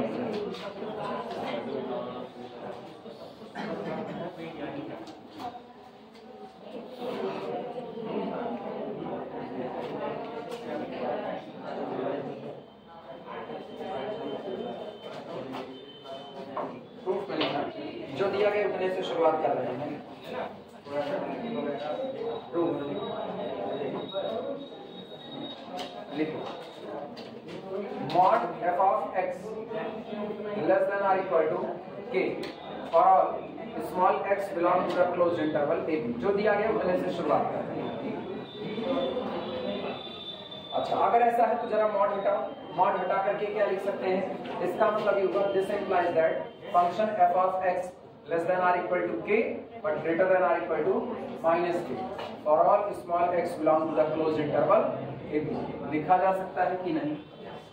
कोई दिक्कत किसी को? अच्छा, अगर हम फंक्शन के लिए सुप्रीमम कैपिटल M मान ले और इन्फीमम स्मॉल m मान ले। सुप्रीमम कितना माने? Capital M। तो सुप्रीमम कौन होता है? सारे अपर बाउंड में सबसे छोटा। इन्फीमम स्मॉल m मान तो वो कौन होता है? सारे लोअर बाउंड में सबसे बड़ा। तो हम इसी इक्वालिटी को फिर लिख सकते हैं कि this implies that minus k less than or equal to small m less than or equal to f of x less than or equal to capital M less than or equal to small k। सही है गलत? ये upper bound था और ये कौन है? Supremum. तो सारे अपर बाउंड में सबसे छोटा तो m less than or equal to. ये कौन है? Lower bound. लोअर में भी कौन सा? Greatest lower bound. तो सारे लोअर बाउंड में भी क्लियर हुआ कि नहीं? तो यहाँ पर हम बता देते हैं capital M is equal to suprema of the function f, small m is equal to infima of the function f। लिख देना है।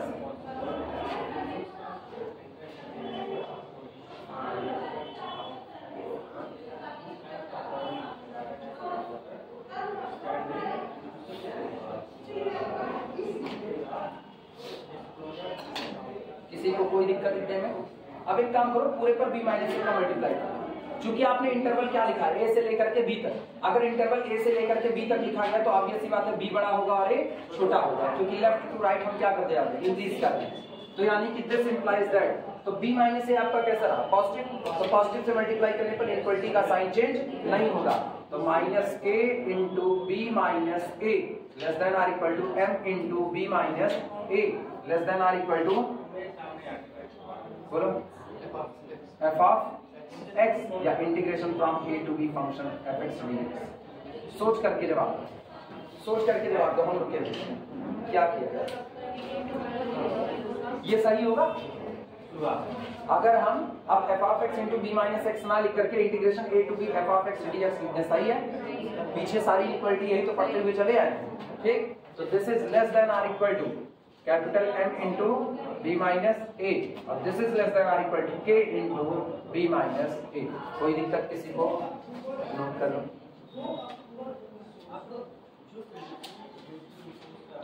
तुम गौर करो, तुमको यहाँ से एक बात नहीं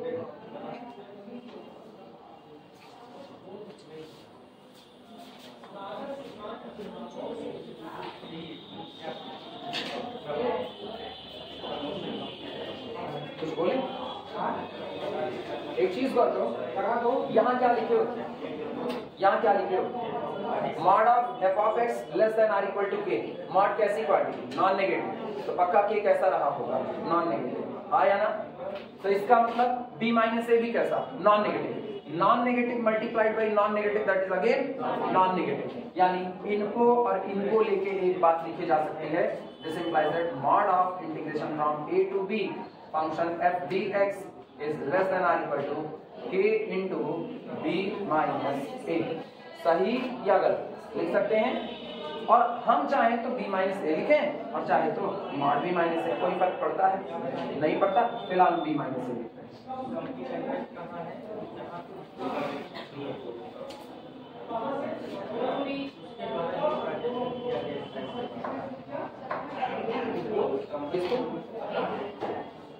एक ही जगह क्या? नहीं, अपने को एक ऐसे नंबर के लिए बात करनी, बाउंड के लिए बात नहीं करनी। जिस पर लोग सुप्रीमम इंक्रीमेंट है उसके लिए बात नहीं करनी। करने को उसके लिए भी कर सकते हैं। देखिए अगर हम k के लिए बात कर रहे हैं तो गौर करो, k तो एक पर्टिकुलर कोई नंबर हो सकता है, k बाउंड भी हो सकता है। तो हम कैपिटल M लिख लेंगे तब भी ये बात हो जाएगी।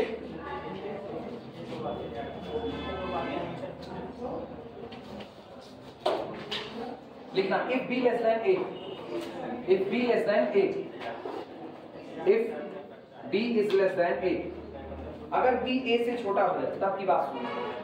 अच्छा b less than a हो गया, मॉड लगा है, कोई फर्क तो पड़ेगा नहीं। तो इसका मतलब mod of integration from a से लेकर के b function f dx is less than or equal to k into mod b minus a।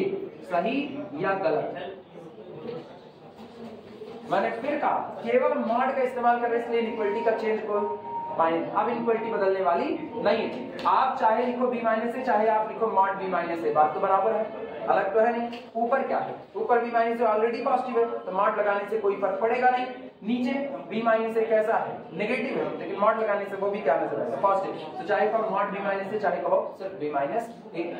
Clear हुआ? अब दोनों को मर्ज करो तो एक में, दोनों के एक में मर्ज करो। This implies that mod of integration from a से लेकर के b function f dx less than or equal to k into mod b minus a, whatever भी a है b है उससे कोई फर्क नहीं पड़ता।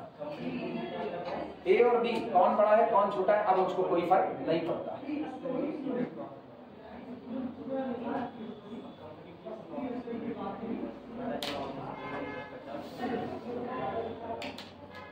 यही मॉड ना होता ना बहुत फर्क पड़ता है, इनइक्वालिटी पलट जाती, लेकिन मॉड होने की वजह से इनइक्वालिटी में अब कोई चेंज आने की जरूरत नहीं है।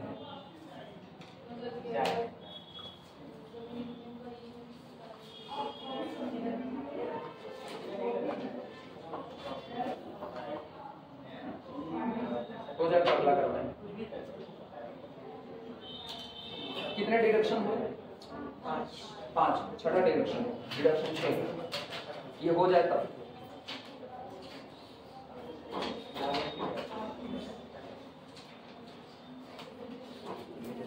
संडे अपना वही टाइम फिक्स रखना 12 वो टाइम फिक्स रखना। कोई आफत ना आई तो बिल्कुल आफत आई अगर छुट्टी करेंगे ना, फिलहाल अभी तो आफत जैसी कोई चीज शायद ना आए। 68,000 एक 24 थी 3 दिन पहले 68 आई है, कोई खास दिक्कत तो नहीं है। 40 के नीचे आने पे होती है बहुत ज्यादा।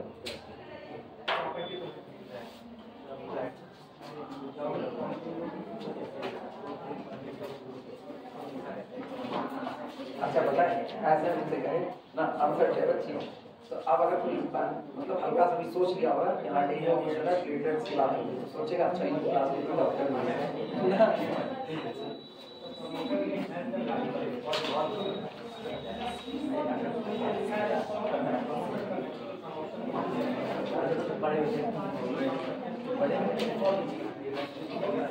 लेकिन इतना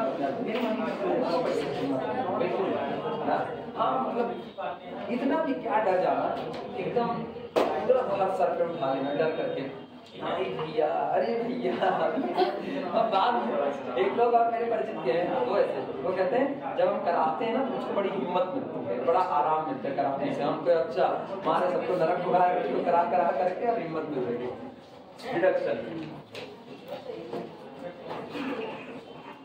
डिडक्शन छठा होगा ना ये 6 डिडक्शन 6। इतना तो हमको आज में चोट लगी थी जब और लगातार खून बह रहा था, हम लेटे हुए थे, जितना हम चिल्लाते तो पता चलता जितने वहां पे और लोग थे वो भी खुश रहा थे। हम एकदम आराम से हंस हंस करके बतिया रहे थे, दर्द बहुत था हंसने तो कम दर्द था लेकिन हाँ हंस करके बतियाते इसीलिए कि ये लोग घबराएंगे। पता नहीं क्या सबको भगवान ये नहीं देते हैं, कुछ लोगों को इससे भी ज्यादा देते हैं, कुछ लोगों को ऐसा देते हैं। एक लोग था ना उसको हम देखे हुए थे, वो तो हथवा उसका पटा हुआ था, हथवा लेकर के डॉक्टर के पास गया था। खतरनाक सिचुएशन थी, उसको देख करके मेरा कलेजा हिल गया। हम कटा हाथ को उठा करके लेकर के आ रहा है, तो दूसरा भी नहीं लेकर के आया। अजीब ही कंडीशन है। रिडक्शन उसको देख करके मेरे को लगा यार असली राक्षस तो ये लोग पैदा है, हम तो लोग खाली बदनाम किए हैं। If f is bounded, हाँ if f is bounded, जिसका जिसका पूछा जा सकता है उसका उसका कराएंगे, जिसका नहीं पूछा जाता उसका छोड़ देते हैं। वो अलग बात है, जिसको हम छोड़ते हैं वो जरूर पूछ लिया जाता है। If f is bounded and integrable, if f is bounded and integrable on closed interval AB, on closed interval AB, and our function f of x is non-negative, for every x belong to the our domain closed interval AB, then closed interval AB में अगर मेरा function हमेशा non negative बना रहता है तो दो बातें हैं, या तो इंटीग्रेशन पॉजिटिव आएगा और या तो इंटीग्रेशन नेगेटिव आएगा। पॉजिटिव कब आएगा वो सुनना, जिस दिन अपर लिमिट लोअर लिमिट से बड़ी होगी, जिस दिन अपर लिमिट लोअर लिमिट से बड़ी होगी आपका इंटीग्रल पॉजिटिव आएगा। जिस दिन अपर लिमिट छोटी हो जाएगी और लोअर लिमिट बड़ी हो जाएगी उस दिन आपका इंटीग्रेशन नेगेटिव आएगा। तो then integration from a to b function f dx is greater than or equal to 0 अगर upper limit b greater than or equal to a है और less than or equal to 0, if b less than or equal to 1. Note करो, अगर function positive बना रहता है, लेकिन शर्त है याद रखना, अगर फंक्शन कैसा बना रहे, नॉन नेगेटिव बना रहे, तभी की कंडीशन है ये। आप ऐसे नहीं बोल सकते हो, कोई तुमसे रैंडमली पूछे कि बताओ इंटीग्रेशन 2 से लेकर के 8 तक, ठीक, 2 से लेकर के 8 तक x³ dx, ये कैसा आएगा? x³ dx कैसा आएगा? ठीक है, मेरे को पता है डोमेन है 2 से लेकर के 8 तक, 2 से लेकर के 8 तक के बीच में x³ हमेशा पॉजिटिव बना रहेगा, तो पक्की बात है इंटीग्रेटर रहेगा। क्लियर हुआ? लेकिन यहाँ कोई ऐसा फंक्शन रख दिया जाए, अभी देखना, अभी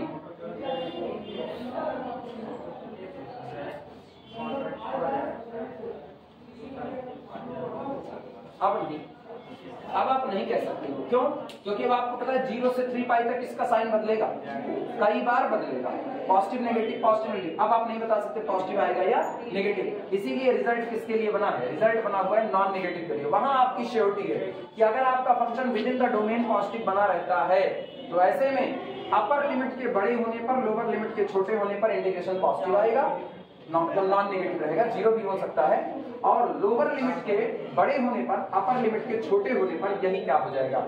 आपका नॉन पॉजिटिव हो जाएगा। क्लियर हुआ कि नहीं? चलो प्रूफ करते हैं, अगर स्टेटमेंट हो गया तो मिटा के प्रूफ किया जाए। कभी भी ये बात उस फंक्शन के लिए मत बोलना जिसका साइन आपको नहीं पता है, with in the domain, with in the domain. जैसे अगर हम इसी की बात करें, गौर करना, इंटीग्रेशन 0 से लेकर के π/2, और अब बात करते हैं किसकी? साइन x की। मेरे को साइन पता है, अब ये हमेशा पॉजिटिव है, 0 से π/2 के बीच में साइन इंक्रीजिंग फंक्शन है, और हमेशा क्या बना रहेगा? 0 पर 0 होगा, और इसके बाद पॉजिटिव बना रहेगा, और टॉप वैल्यू कहां तक चढ़ेगा? 1 तक। तो नॉन नेगेटिव बना हुआ है कि नहीं? तो इस इंटीग्रल को कोई मेरे से पूछेगा ना, तो ये इंटीग्रल ग्रेटर देन और इक्वल टू 0, कोई दिक्कत नहीं, ठीक। लेकिन अगर किसी को पाई कर दे, अभी भी होगा, 0 से पाई कराओ, π/2 पाई पॉजिटिव बना हुआ है कि नहीं? अभी भी नेचर मेरे को पता है पॉजिटिव रहेगा। बवाल तो तब होगा ना जब हम इसको इसके भी आगे बढ़ा देंगे, क्योंकि अब इसका नेचर चेंज हो गया है। दिक्कत आई कि नहीं आई? तो जब तक आपके फंक्शन का नेचर आपको पता है, फंक्शन का साइन आपको पता है, तब तक आपको कोई दिक्कत नहीं है। जिस दिन फंक्शन के साइन में डाउट होने लगे आपके डोमेन में, उसी दिन आपको दिक्कत है, उस दिन आप ये रिजल्ट मत बोलना।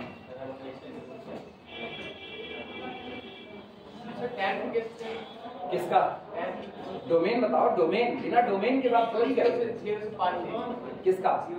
0 से लेकर के पाई, अपर एंड पर इम्प्रॉपरनेस में ना, सॉरी अपर एंड पे का है, मिड पॉइंट पर गौर करना, 0 से पाई ले रहे हो ना, तो ये बताओ π/2 मिड एंड आ गया, π/2 पर कहा जा रहा है? इंफिनिटी, इम्प्रॉपरनेस है, वो इम्प्रॉपर इंटीग्रल में डीलिंग होगी, इम्प्रॉपर इंटीग्रल में डीलिंग होगी, वहां बताएंगे कि इंटीग्रेबल है कि नहीं है ना।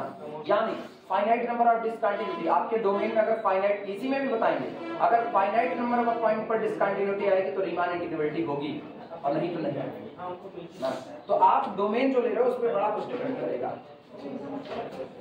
फाइनाइट नंबर कहने का मतलब ये है कि जैसे साइन के फंक्शन में टुकड़े के पॉइंट पर टूटा हुआ फंक्शन, टुकड़े के point 2 point, 4 point, 8 point, 10 point पर टूटा हुआ है, तब एक फंक्शन हम बता रहे हैं x/x+2 x+3 नहीं, ये मत सोचो ना, इस तरह मत सोचो, जनरलाइजेशन बात करो ना, पर्टिकुलर की बात करें, अपने जनरलाइजेशन की बात करते हैं। आप कोई भी फंक्शन मेरे को दो, डोमेन में डिसकंटिन्यूटी कितनी जगह पर है, मैं खाली वही देखूंगी बस, कितनी जगह है। डोमेन में 2 ही तरह डिसकंटिन्यूटी रख सकता है, या तो डोमेन के कुछ पॉइंट पर डिसकंटिन्यूअस होगा, और या तो डोमेन के इनफाइनाइट पॉइंट पर डिसकंटिन्यूअस होगा। बस यही 2 ही किस्सा होगा, और ये दोनों किस्से हम यहीं पर डील करेंगे इसी चैप्टर में आगे चलते हुए, तो वहां से हम निकाल देंगे इसको, ठीक। और बाकी अगर वैल्यू निकालना तो जिस पॉइंट पर इम्प्रॉपरनेस है वो पॉइंट अपर एंड है, लोअर एंड है या मिड एंड है, वो इम्प्रॉपर इंटीग्रल का किस्सा वहां से निकाल दिया जाएगा। क्लियर हुआ?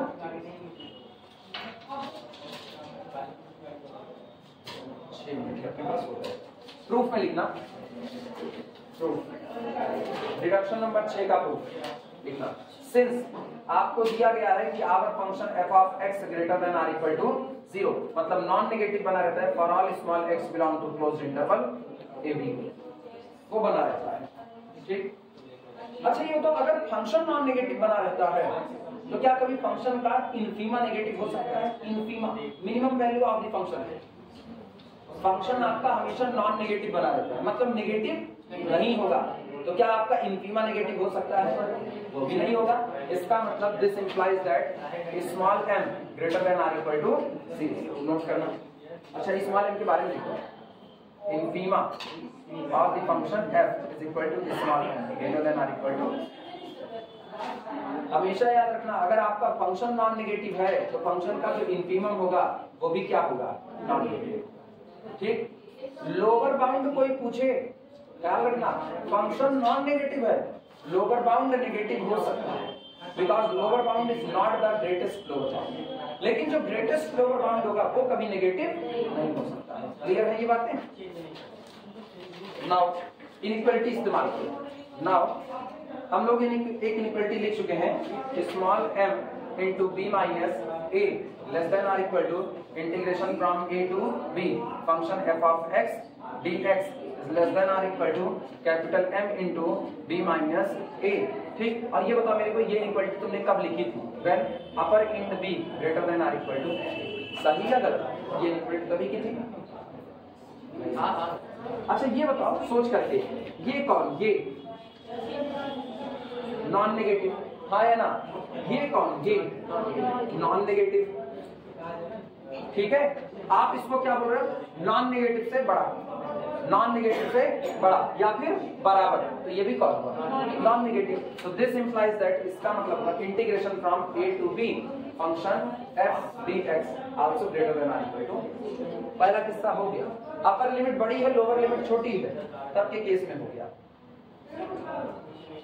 और अथवा दूसरी वाली इनइक्वालिटी याद करो। दूसरी इनइक्वालिटी जब हमने लोअर लिमिट को बड़ा कर दिया था, अपर लिमिट को छोटा कर दिया था, तब हमने लिखा था small m into B minus a is greater than, पलट दिए थे, greater than or equal to integration from a से b function fx dx and this is greater than or equal to capital M into B minus ए।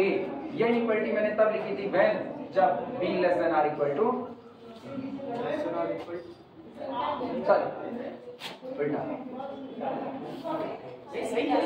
ऊपर वाला फिर गलत है। Upper limit बड़ी है यहाँ पर, आप सही कंफ्यूज कर दिए, कंफ्यूज कर दिए थे खुद ही। हाँ भैया, अपर इंड लोअर इंड बराबर भी हो सकता है, किसने कहा नहीं हो सकता? आपने पहले वाली जो दिखाया था उसमें इक्वल टू लिखा है। Less than or equal to greater than or equal to, दो में से कोई एक कंडीशन। जीरो भी तो हम कर रहे हैं इंटीग्रल को, अपर लिमिट लोअर लिमिट बराबर हो गई तो जीरो भी तो हो सकता है, पॉसिबिलिटी है वहां भी। तो सब जिंदा रखेंगे, हमेशा नहीं हो सकता है। अच्छा अभी मेरे को ये बताओ, ये कौन? ये नॉन नेगेटिव। ये कौन? ये पक्का नेगेटिव, पक्का नेगेटिव ना, नॉन पॉजिटिव कह सकते हो, क्योंकि अगर हम बराबर कर देंगे तो जीरो हो जाएगा। तो नॉन पॉजिटिव। अब ध्यान रखना, ये पॉजिटिव नहीं है और ये नेगेटिव नहीं है, ये पॉजिटिव नहीं है और ये नेगेटिव नहीं है। दोनों का साइन अपोजिट हो सकता है कि नहीं? दोनों का साइन अपोजिट हो सकता है, तो रिजल्ट में साइन कैसा चढ़ेगा? अपोजिट चढ़ेगा। रिजल्ट में साइन कैसा चढ़ेगा? अपोजिट।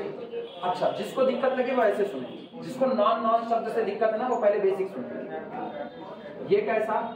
पॉजिटिव। ये कैसा? नेगेटिव। तो पॉजिटिव इंटू नेगेटिव क्या बना? नेगेटिव। अब बोलो ये नेगेटिव और कोई इससे भी छोटा, तो ये कैसा? नेगेटिव बना। क्लियर हुआ? नॉन शब्द जुड़ करके आगे क्या कर देता है? जीरो होने की पॉसिबिलिटी बना देता है। तो इसका मतलब अब यहाँ से हम सीधे लिख सकते हैं, दिस इंप्लाइज दैट, इसका मतलब इंटीग्रेशन फ्रॉम a से b function f dx less than or equal to, दोनों किससे डील होते हैं? पहला कब के लिए है? जब b greater than or equal to. दूसरा कब के लिए है? जब b less than or equal to. काम खत्म। इसी पर रोक सकते हो आज की कहानी। 1 मिनट बच गया अपने को लगा बहुत। ये समझ में आया ना? लिखना चाहना लिख लेना। ये कौन है? Non negative. ये कौन है? ये कौन है? Non positive. नॉन पॉजिटिव है, दोनों अपोजिट साइन दे देते हैं। ठीक है, नॉन वाले पर दोनों जीरो करने के लिए तैयार हैं।